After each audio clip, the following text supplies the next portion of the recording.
मुख्यमंत्री झाले, आता राज्याचे उपमुख्यमंत्री आहे, पण आमच्या नागपूर शहरासाठी आणि आमच्या विधानसभेसाठी काय केलं याचा प्रश्न विचारला तर त्याच्याजवळ उत्तर नाही. मतं आपली आणि कारभार त्यांचा. मी अनेकदा सांगतो, जो रिपोर्ट माझ्याजवळ आहे त्या रिपोर्ट प्रमाणे यावेळेस देवेंद्र फडणवीस या मतदारसंघातून हारणार आहे. मी तुम्हाला इथं सांगून जातो.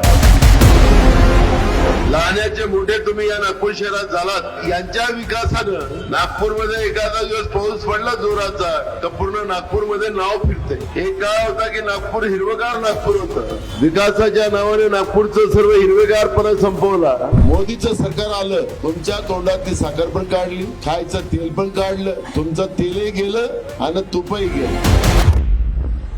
भ्रष्टाचाराचे 101 नमुने या भाजपने या नागपूर शहरात निर्माण केले आणि मला विश्वास आहे की या निवडणुकीमध्ये नागपूर शहरातल्या 6च्या 6 विधानसभा या महाविकास आघाडीचे सगळे उमेदवार जिंकून आले पाहिजेत आणि यांची जी मस्ती आहे त्यांना त्यांची जागा दाखवण्याची वेळ तुमच्या आमच्या हातात आलेली आहे. महाराष्ट्रामध्ये महाविकास आघाडीचं सरकार हे बहुमतानं निवडून येईल. काळ्या दगडाची पांढरी रेषा.